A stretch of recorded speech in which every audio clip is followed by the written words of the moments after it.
Exodus chapter 3. One day Moses was taking care of Jethro's sheep. Jethro was the priest of Midian and also Moses' father-in-law. Moses led the sheep to the west side of the desert. He came to Sinai, the mountain of God. There the angel of the Lord appeared to Moses in flames of fire coming out of a bush. Moses saw that the bush was on fire, but it was not burning up. So Moses said, "I will go closer to this strange thing. How can a bush continue burning without burning up?" The Lord saw Moses was coming to look at the bush. So God called to him from the bush, "Moses, Moses." And Moses said, "Here I am." Then God said, "Do not come any closer. Take off your sandals. You are standing on holy ground. I am the God of your ancestors. I am the God of Abraham, the God of Isaac, and the God of Jacob." Moses covered his face because he was afraid to look at God. The Lord said, "I have seen the troubles my people have suffered in Egypt, and I have heard their cries when the Egyptian slave masters hurt them. I am concerned about their pain. I have come down to save them from the Egyptians. I will bring them out of that land. I will lead them to a good land with lots of room. There is a land where much food grows. This is the land of these people, the Canaanites, Hittites, Amorites, Perizzites, Hivites, and Jebusites. I have heard the cries of the people of Israel. I have seen the way the Egyptians have made life hard for them.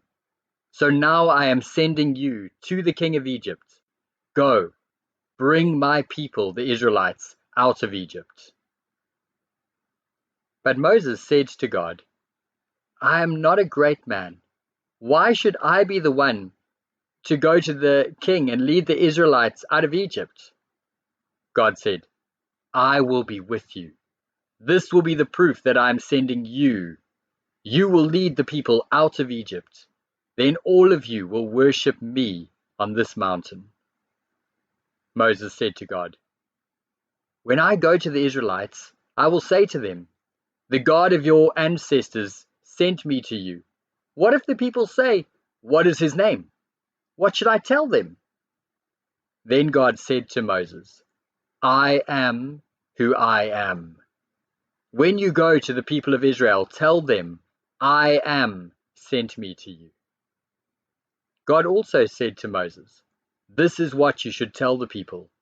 The Lord is the God of your ancestors. He is the God of Abraham, the God of Isaac, and the God of Jacob. And he sent me to you. This will always be my name. That is how people from now on will know me. Go and gather the elders and tell them this. The Lord, the God of your ancestors, has appeared to me. The God of Abraham, Isaac, and Jacob spoke to me. He said, 'I care about you, and I have seen what has happened to you in Egypt. I have decided that I will take you away from the troubles you are suffering in Egypt. I will lead you to the land of the Canaanites, Hittites, Amorites, Perizzites, Hivites, and Jebusites. This land grows much food. The elders will listen to you, and then you and the elders of Israel will go to the king of Egypt. You will tell him, 'The Lord, the God of the Hebrews, appeared to us. Let us travel 3 days into the desert. There we must offer sacrifices to the Lord our God. But I know that the king of Egypt will not let you go. Only a great power will force him to let you go.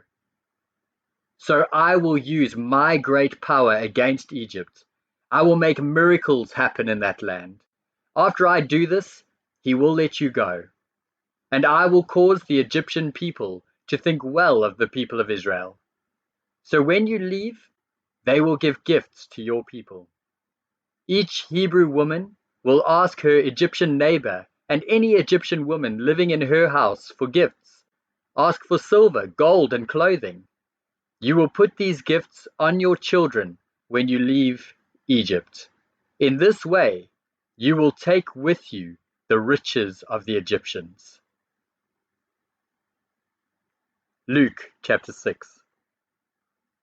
One day Jesus was walking through some grain fields.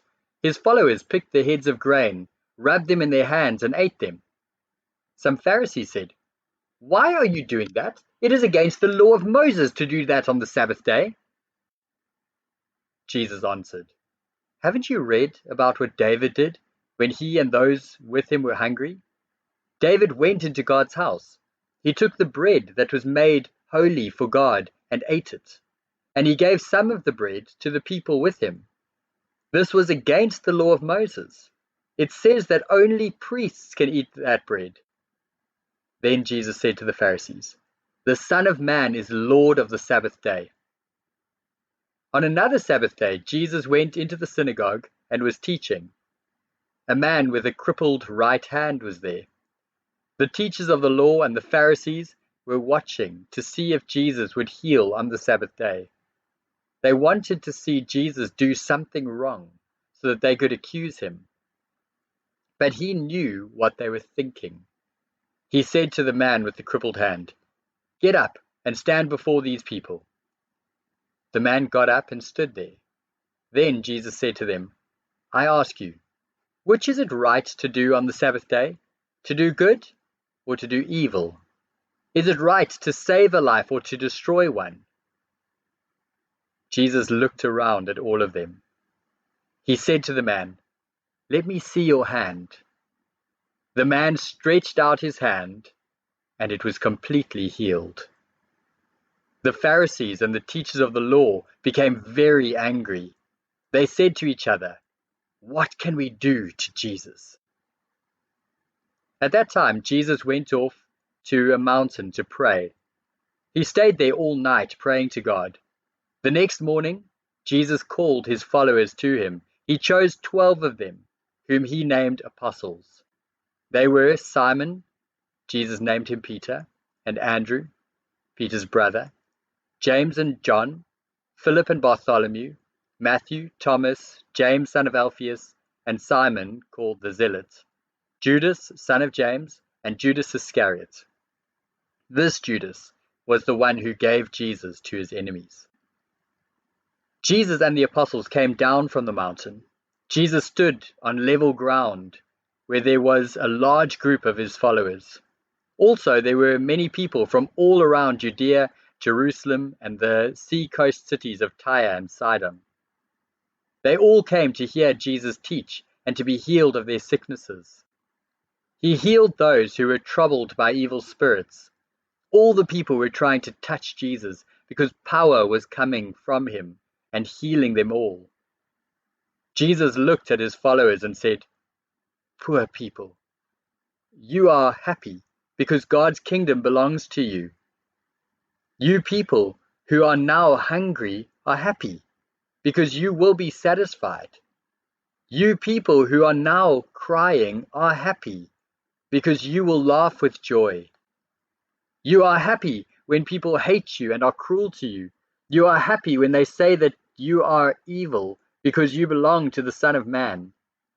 At that time, be full of joy because you have a great reward in heaven. Their fathers were cruel to the prophets in the same way these people are cruel to you. But how terrible it will be for you who are rich, because you have had your easy life. How terrible it will be for you who are full now, because you will be hungry. How terrible it will be for you who are laughing now, because you will be sad and cry. How terrible when all people say only good things about you. Their fathers always said good things about the false prophets. I say to you who are listening to me, love your enemies. Do good to those who hate you. Ask God to bless those who say bad things to you. Pray for those who are cruel to you. If anyone slaps you on one cheek, let him slap the other cheek too. If someone takes your coat, do not stop him from taking your shirt. Give to everyone who asks you. When a person takes something that is yours, don't ask for it back. Do for other people what you want them to do for you. If you love only those who love you, Should you get some special praise for doing that? No. Even sinners love people who love them. If you do good only to those who do good to you, should you get some special praise for doing that? No. Even sinners do that. If you lend things to people always hoping to get something back, should you get some special praise for that? No. Even sinners lend to other sinners so that they can get back the same amount. So love your enemies, do good to them, and lend to them without hoping to get anything back. If you do these things, you will have a great reward. You will be sons of the Most High God. Yes, because God is kind even to people who are ungrateful and full of sin. Show mercy, just as your Father shows mercy. Don't judge other people, and you will not be judged. Don't accuse others of being guilty, and you will not be accused of being guilty. Forgive other people, and you will be forgiven. Give, and you will receive. You will be given much. It will be poured into your hands, more than you can hold. You will be given so much that it will spill into your lap. The way you give to others is the way God will give to you. Jesus told them this story. Can a blind man lead another blind man? No. Both of them will fall into a ditch. The student is not better than his teacher. But when the student has fully learned all that he has been taught, then he will be like his teacher. Why do you notice the little piece of dust that is in your brother's eye, but do not see the big piece of wood that is in your own eye? You say to your brother, "Brother, let me take that little piece of dust out of your eye." Why do you say this? You cannot see that big piece of wood in your own eye. You are a hypocrite. First, take the piece of wood out of your own eye. Then you will see clearly to take the dust out of your brother's eye. A good tree does not produce bad fruit. Also, a bad tree does not produce good fruit. Each tree is known by its fruit. People don't gather figs from thorn bushes, and they don't get grapes from bushes. A good person has good things saved up in his heart, and so he brings good things out of his heart. But an evil person has evil things saved up in his heart, so he brings out bad things. A person speaks the things that are in his heart. Why do you call me Lord, Lord, but you do not do what I say? Everyone who comes to me and listens to my words and obeys is like a man building a house.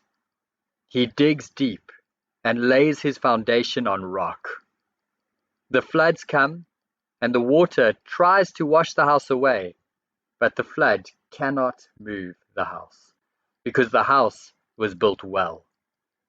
But the one who hears my words and does not obey is like a man who builds his house on the ground without a foundation.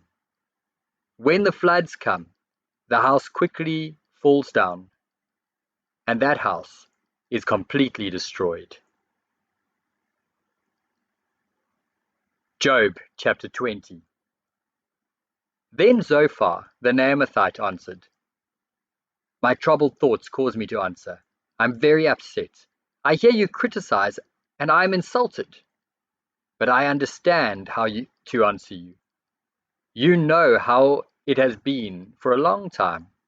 It has been this way since man was put on the earth. The happiness of an evil person is very short. The joy of a person without God lasts only a moment.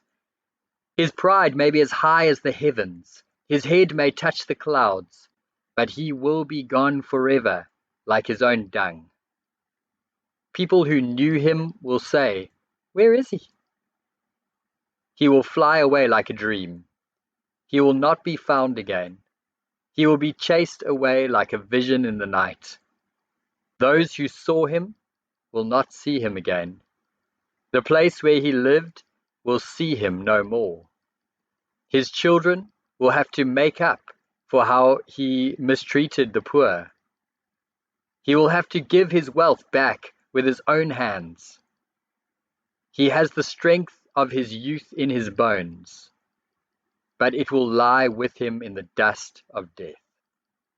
Evil may taste sweet in the evil person's mouth.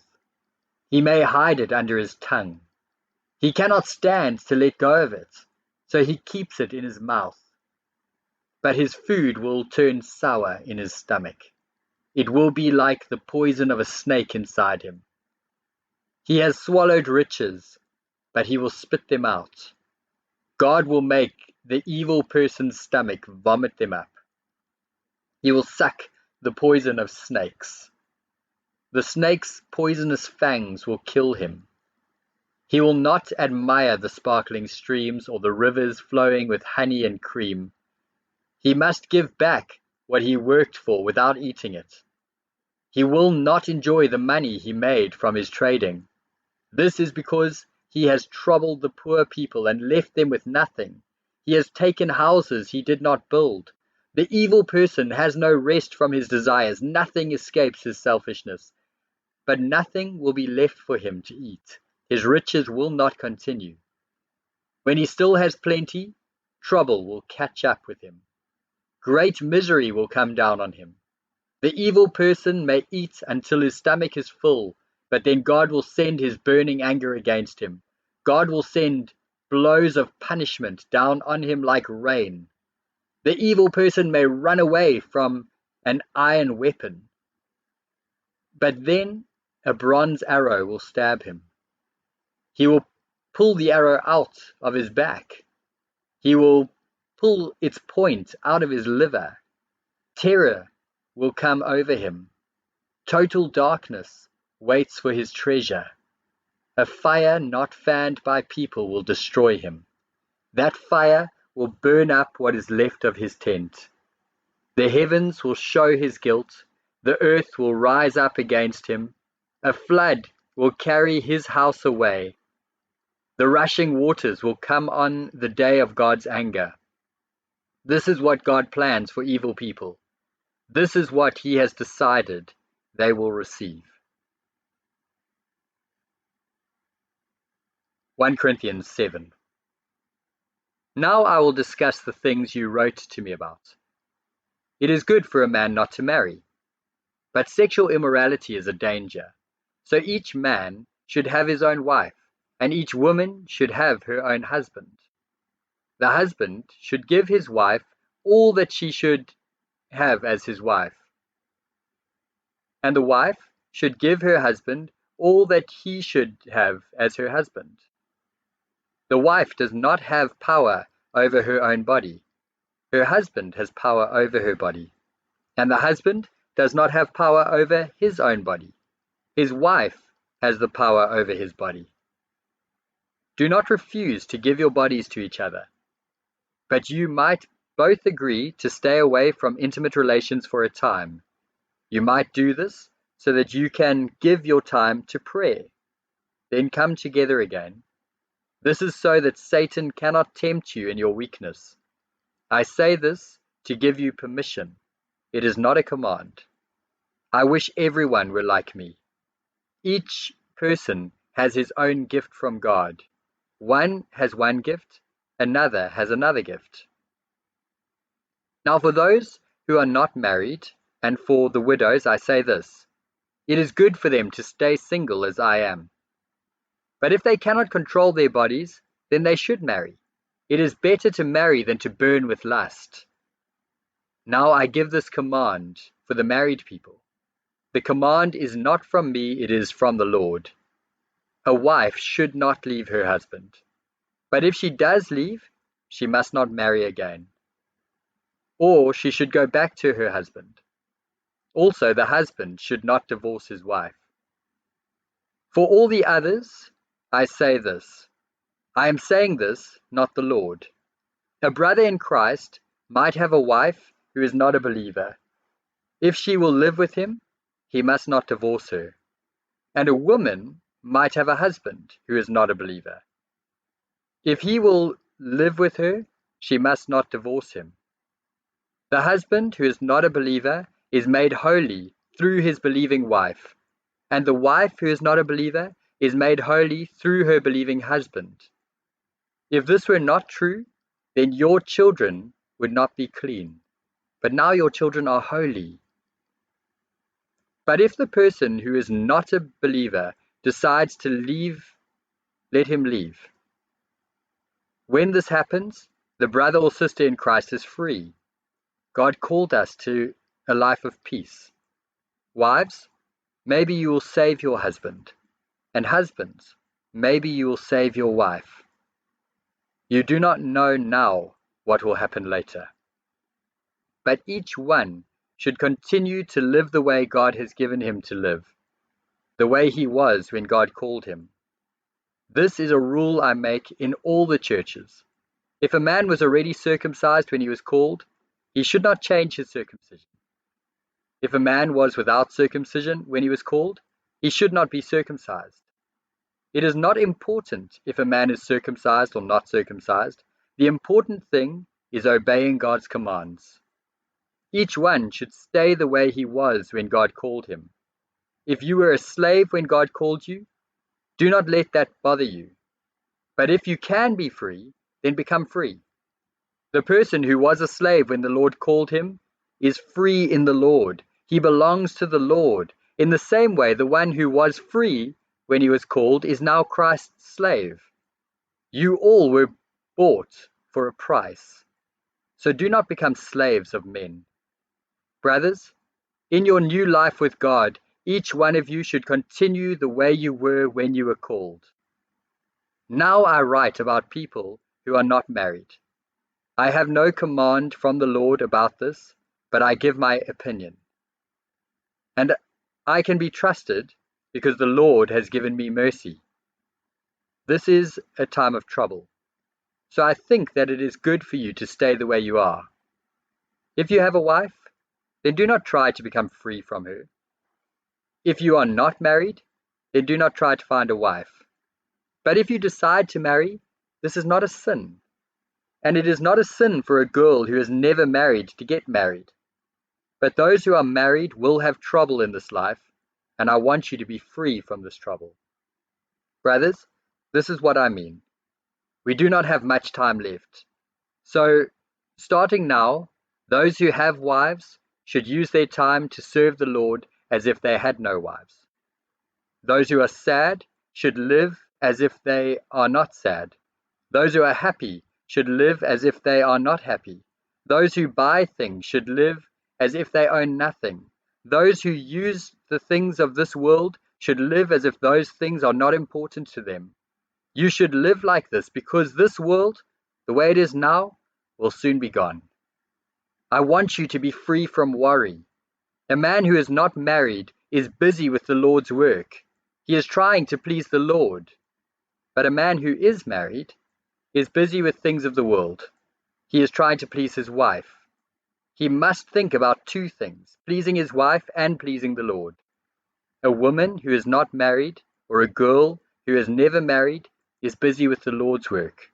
She wants to give herself fully, body and soul, to the Lord. But a married woman is busy with things of the world. She is trying to please her husband. I am saying this to help you. I am not trying to limit you, but I want you to live in the right way. And I want you to give yourselves fully to the Lord without giving your time to other things. A man might think that he is not doing the right thing with the girl he is engaged to. The girl might be almost past the best age to marry, so he might feel that he should marry her. He should do what he wants. They should get married. It is no sin. But another man might be more sure in his mind. There may be no need for marriage, so he is free to do what he wants. If he has decided in his heart not to marry, he is doing the right thing. So the man who marries his girl does right, and the man who does not marry does even better. A woman must stay with her husband as long as he lives. If the husband dies, she is free to marry any man she wants, but she must marry another believer. The woman is happier if she does not marry again. This is my opinion. and I believe that I have God's Spirit.